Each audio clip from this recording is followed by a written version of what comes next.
We should all know getting behind the wheel after you've had way too many drinks could cost someone's life, if not your own.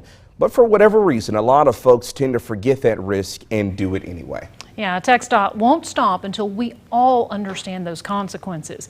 KLBK's Skylar Soto was at Texas Tech this afternoon for their awareness event. Skylar, they say finding that sober ride is always the better situation. That's right, Terry. Here in Lubbock back in 2020, there were 238 DUI-related crashes, and 8 of those causing someone's death. TxDOT's Drive Sober, No Regrets campaign is back on the road again, and it starts with knowing the difference between a DUI, which is driving under the influence, and a DWI, where you're driving while intoxicated. We do like some interactive activities with the students and engage with them.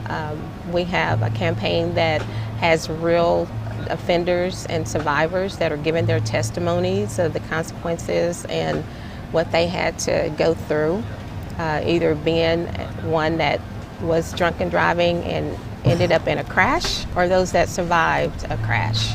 And we are here because students need to understand, that fines, court costs, and all of that could lead up to like $17,000.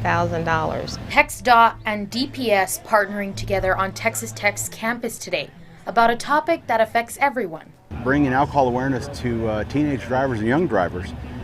Just saying, hey, with so many options nowadays, it doesn't make sense to get behind the wheel while you're impaired or intoxicated. You have so many options out there, from designated driver to Uber to Lyft. If you're planning on drinking, don't drive.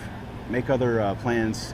Have someone else drive, a designated driver, or have someone come to pick you up. Sergeant Burrs says they typically see a lot more DWI and DUIs around this time as folks start celebrating the holidays and events, and says getting behind the wheel isn't worth it. Watch out as you're driving. Watch out for other drivers that may be intoxicated. If you see someone driving like that, make sure that you call your local law enforcement so that we can get those vehicles stopped and trying to prevent any crashes that they may be involved in.